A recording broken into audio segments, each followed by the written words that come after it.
started riding when I was 12. And it was the only sport I was good at. I was not good at anything that involved playing with a ball or running. I always came last, and I didn't like that. But I could ride a bike. So I started cycling, and it became serious. I never lost interest. It became a real passion. And by the time I was in matric, 18 years old, I'd ridden in our national tour with the professionals. I had my Springbok colours. And then I went to Europe and raced as a professional by the time I was 21.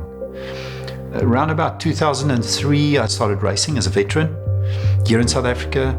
And in 2012, I qualified for the World Masters Championships, which in 2013 was going to be held in Italy. And I went over 2 months before the race in 2013, July 2013. And I competed in a race which was preparation, but on the exact same route as what the World Championships would have taken place, on the same finish line, everything. And it was in that race that I had the accident that changed my life forever. It was on the 21st of July, 2013, in Trento, Italy. Beautiful area, right at the foot of the mountains. The race involved going over 3 very big mountains. The first one we covered, and I was just behind the leaders in a small group of about 6 riders. So we had to chase really hard, descending down the other side. And we entered the corner way too fast, and we went off the road, and I struck a bit of water and lost control, and I crashed straight into a rock embankment. Landed on the side of the road on my side, and immediately I knew I was in serious trouble. I immediately started to literally vomit blood.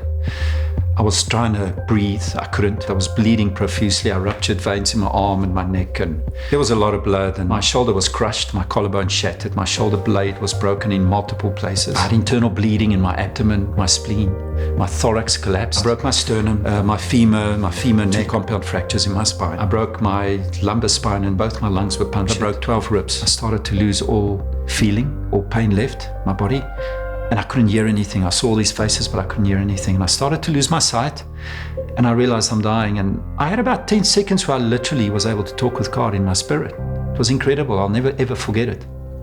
Difficult to relay it, but I just said, Lord, take me. I'm dying. I wasn't afraid of dying, because that morning I was on my knees and I prayed and I said, God, bless this day. Help me. Give me strength. I spent 9 days in ICU.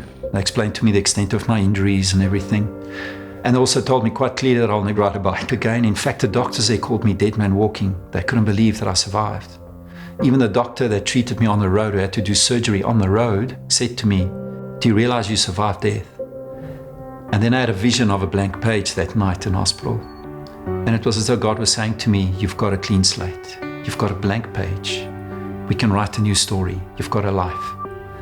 And during that time, I was in hospital for 21 days. I got this vision of coming back within a year to do the race. That was in August 2013.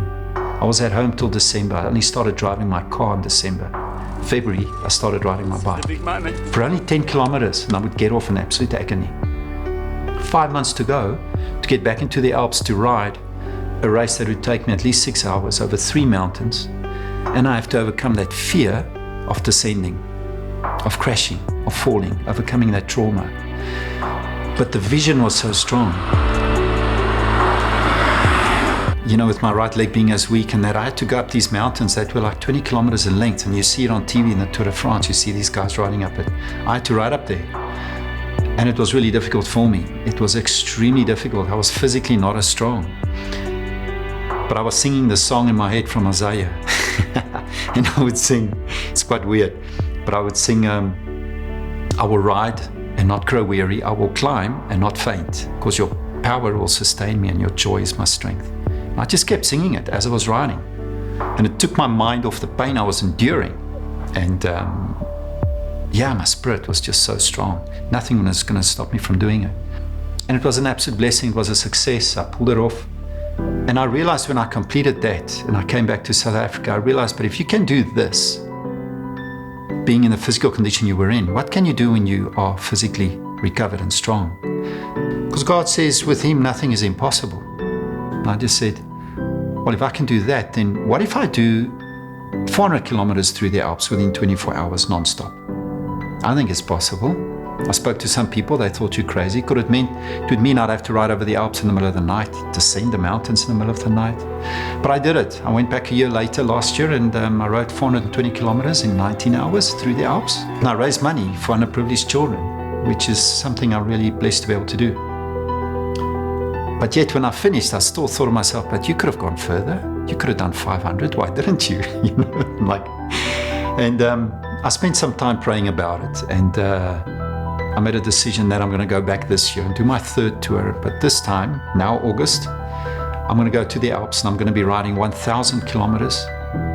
The target being to do it within 48 hours, but climbing 20,000 meters, meaning I'll be riding over 20 mountains. 2 nights consecutively, no sleep. I'll be the first person to do it if I pull it off. And I believe God will give me the strength I need to do it. Because there's no limits. You just got to trust and believe and have faith.